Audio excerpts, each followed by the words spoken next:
আরে যেই বাবারে দেখিলে পরে, যেই বাবারে দেখিলে পরে জুড়াই তো পরাণ, বুঝলি না রে কপালে পোড়া খাজা বাবার শান। বলেন বুঝলি না রে কপালে পোড়া খাজা বাবার শান। যেই বাবারে দেখলে পরে দয়াল নবীর দিদার মিলে, তিনি মোদের খাজা বাবা মুরিদের জানের জান, তিনি মোদের খাজা বাবা মুরিদের জানের জান। বুঝলি না রে কপালে পোড়া খাজা বাবার শান। বলেন বুঝলি না রে কপালে পোড়া। আয়াতের উপরে বিশেষ কিছু কথাবার্তা শুনলাম।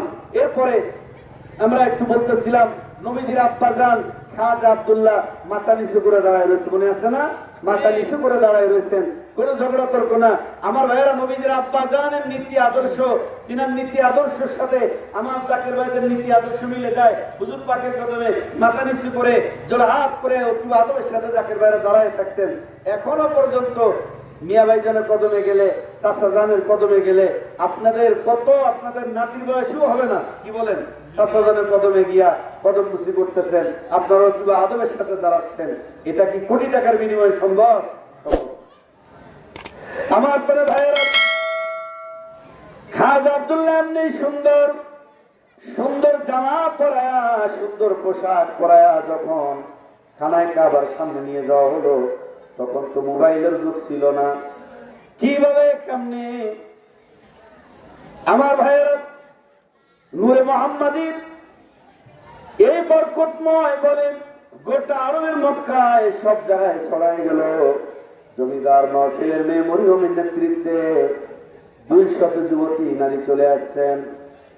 100 যুবতী নারী দাঁড়ায় গেলেন খানায় কাবার ডান দিকে, আর 100 যুবতী নারী দাঁড়ায় গেলেন খানায় কাবার বাম দিকে। খবরদার আব্দুল মুত্তালিব সামনে আইবা না। আরে আব্দুল মুত্তালিব, মন চাইলে অন্য 9 জনের সবাইরে তুমি কুরবানি করে দাও, কিন্তু খাজা আব্দুল্লাহর কুরবানি হবে না। আব্দুল মুত্তালিব বললেন, মরিয়ম, অন্য 9 জনের কুরবানি করলে কোনো বাধা দিবে না, খাজা আব্দুল্লাহর কুরবানিতে বাধা। হাকিকত কি তোমার কাছে জানতে চাই, বলো, হাকিকত বলো।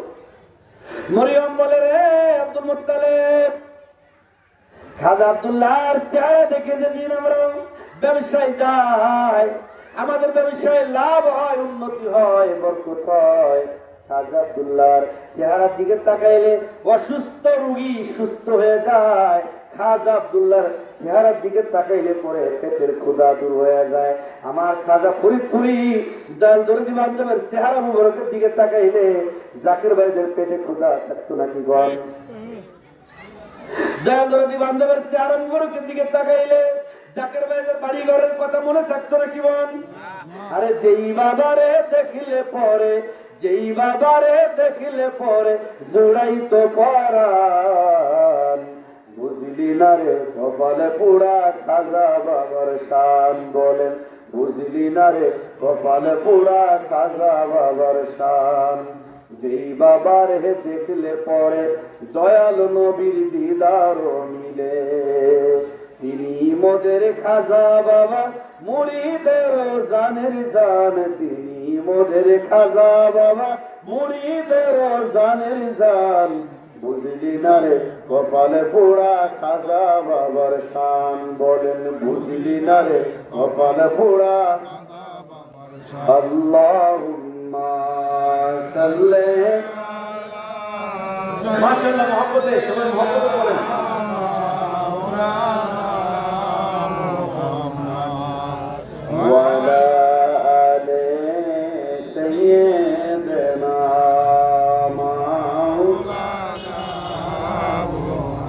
আমার তবে ভাইরা, খাজা আব্দুল্লাহর কুরবানি হবে না, কেউ তো রাজি হয় না। লটারি সিস্টেম করে 10টি ছেলের নাম লেখে, বারবার খাজা আব্দুল্লাহর নাম চলে আসে। কি একটা আজীব ব্যাপার, বারবার খাজা আব্দুল্লাহর নাম চলে আসতেছে। কি করবে? আবার কুরবানি করার জন্য রেডি হয়ে গেলেন। যুবকেরা দাঁড়ায় গেল, রে আব্দুল মুত্তালিব, খবরদার, আমরা কোনো ক্রমে তিনাকে কুরবানি হতে দিব না। আমার ভাইয়ের একটা পর্যায়ে উটের নাম লেখে যখন লটারি ঘুরায়, শেষ পর্যন্ত উটের নাম যখন চলে আসে, 10-10-এ 100 উট মানতের কাফারা আদায় করলেন। 100 উট খানায় আবার সামনে কুরবানি হয়ে গেল। নবীজি বলেন, আনা জবিহি, আমি 2 জাবের সন্তান। যখন ইসমাইলের পেশা নিতেছিলাম, মিনার ময়দানে কুরবানি করতে পারে নাই। যখন আমার বাবা খাজা আব্দুল্লাহর পেশা নিতেছিলাম, খানায় কাবার সামনে কুরবানি করতে পারে নাই। আমি যার কপালে যায় তার চিন্তা থাকে না। আমার ভাইরা, নবীজির আব্বা যান তিনি বেঁচে গেলেন নূরে মুহাম্মাদীর কারণে।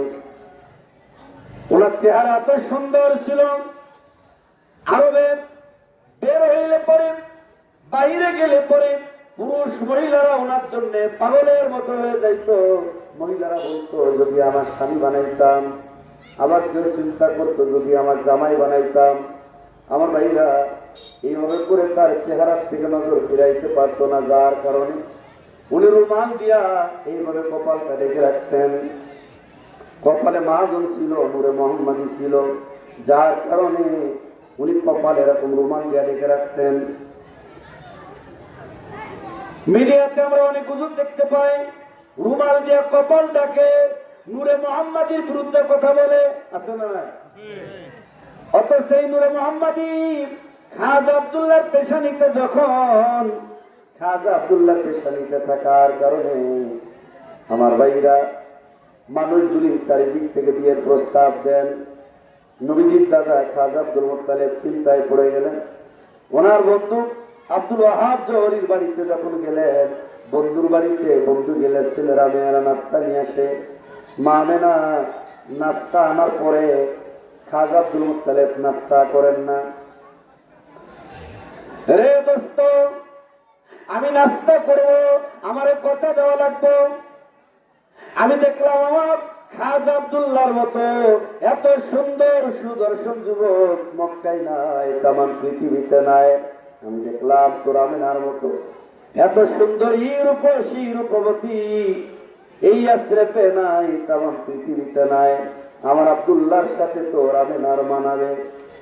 যেই কথা সেই কাজ।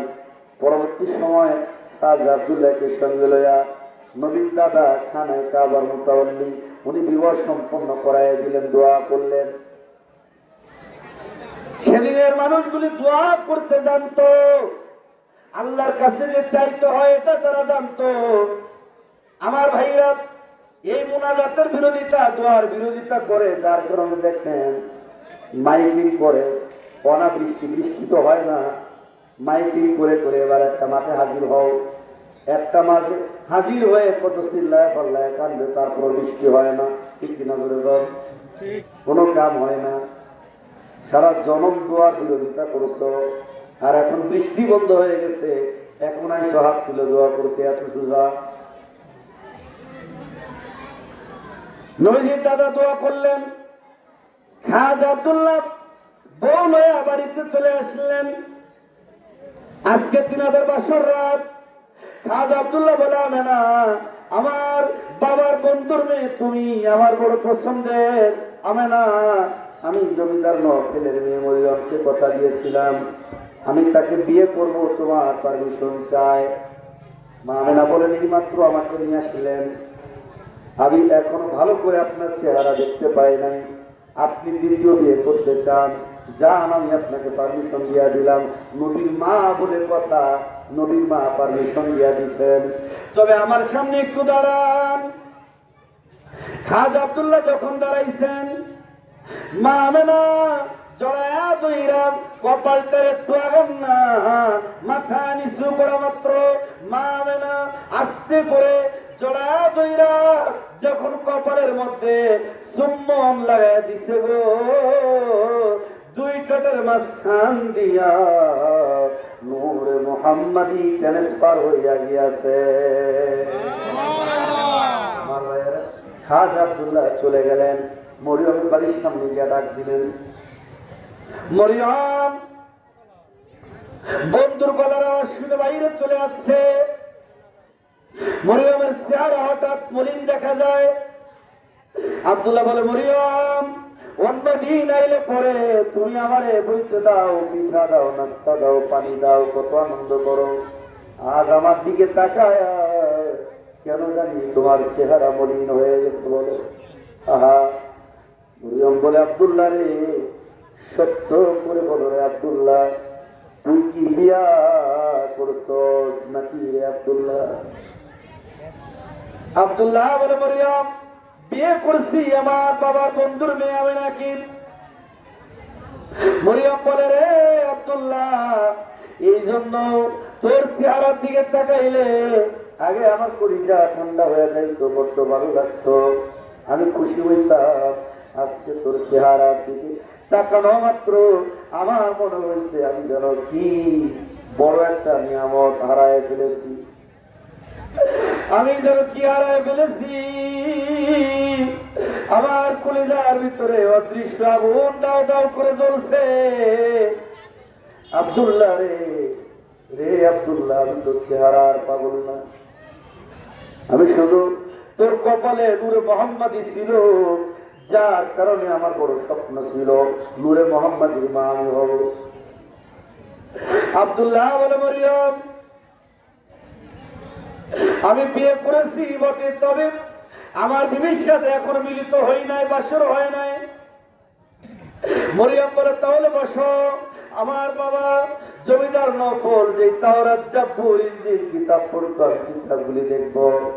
মরিয়ম ভিতরে গিয়ে কিতাব দেখে বাহিরে আসছে, বুক বড় ব্যথা, চোখ বড় পানি লয়া, মাথা এইভাবে নাড়াইতেছে আর বলতেছে, আব্দুল্লাহ রে, অন্য 10 জন যেভাবে দুনিয়াতে আগমন করবে, আমি এই মাত্র দেখে আইলাম নূরে মোহাম্মদী অন্য 10 জনের মতো এরকম স্বাভাবিক ভাবে আগমন করবে না।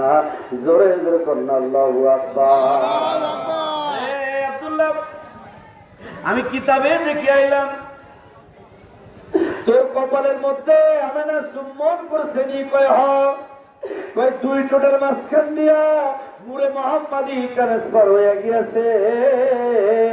রে আব্দুল্লাহ, নূরে মোহাম্মদী অন্য 10 জনের মধ্যে এরকম না, 2 সূত্রদ্বয়ের সংমিশ্রণে, মা বাবা মিলনে সবে নির্গত 1 ফোঁটা পানি। আর ভাইরা, আল্লাহ তাআলা বলতেছেন না, আমার হাবিব, আমার প্রিয় হাবিবকে ভিন্ন রকম ভাবে সম্মানজনক ভাবে চুম্বনটা একটা বরকতময়। দেখবেন আমরা আমাদের বাচ্চাদের চুমা খায়, আমাদের ছেলেদের চুমা খায়, আমাদের ছোট্ট মেয়েদের চুমা খায়, নাতিরে চুমা খায়, বউরে খায় না চুমা কি? বউয়ের সাথে সম্পর্ক ভালো না খারাপ? ভালো তো। আমার ভাইরা, মহব্বত আছে না নাই? চুমা খায় না? মহব্বত আছে। বাচ্চাদের চুমা খায় না, নাতিদের চুমা খায়, মহব্বত করে, কপালে চুমা খায়, মুখে চুমা খায়। এটা একটা সম্মানজনক, এটা একটা ভালোবাসা। বলে এটা এমন সম্মানজনক, শুধু আমি না, আব্দুল্লাহর কপালের মধ্যে চুম্বন করছে, আর 2 ঠোঁটের মাঝখান দিয়া নূরে মোহাম্মদী ট্রান্সফার হয়ে গেছে। মা মেনা বড় ভাগ্যবতী হয়ে গেছে। মরিয়ম বলে, আব্দুল্লাহ রে, আমি কিতাবে দেখলাম 2 ঠোঁটের মাঝখান দিয়া নূরে মোহাম্মদী ট্রান্সফার। রে আব্দুল্লাহ, আমি দেখলাম নবীজির মার নাম হবে আমেনা, আমার নাম তো মরিয়ম। আমি শুধু শুধু তোমাকে ভালোবেসেছি, আমার বড় আশা ছিল নূরে মোহাম্মদীর মা আমি হব। আমার বাবা জমিদার নফল দুনিয়ায় বেছে নাই, যত সম্পদ আছে সব আমি তোমার দিয়া দিব, বিনিময়ে নূরে মোহাম্মদীর মা আমি হব। আমার দীর্ঘদিনের স্বপ্ন, যার কারণে খানায় কাবার সামনে তোমার পক্ষে দাঁড়াইছিলাম, নূরে মোহাম্মদী তোমার কপালে থাকার কারণে। আব্দুল্লাহ, আব্দুল্লাহ রে, আমার বাড়ির সামনে আর কোনোদিন আইবি না, আমি তোর চেহারার পাগল না। আমার বাড়ির সামনে আর কোনোদিন আইবি না, এই মহল্লায় আর কোনোদিন আইবি না। রে আব্দুল্লাহ, আমি যখন নূরে মোহাম্মদীর মা হইতে পারলাম না, এ আকাশ সাক্ষী রইল, খেজুরের বাগান সাক্ষী রইল, আল্লাহর ঘর খানে কাবা সাক্ষী রইল রে আব্দুল্লাহ, আমি যখন মোরে মোহাম্মদের মা হইতে পারলাম না, আমি জীবনে কোনোদিন স্বামীর ঘর করব না। গরিব আমি বাংলায় বাড়ি, গরিব আমি বাংলায় বাড়ি, এই ছিল আমার কপাল। আমি নবীর বিচ্ছেদ সইব রে কত কাল, আমি নবীর বিচ্ছেদ সইব রে কত কাল। এরে ঘুরি আমি দেশ বিদেশে, এরে ঘুরি আমি দেশ বিদেশে, হইয়া নবীর কাঙ্গাল। আমি নবীর বিচ্ছেদ সইব রে কত কাল, আমি নবীর বিচ্ছেদ সইব রে কত কাল। আল্লাহুম্মা সাল্লি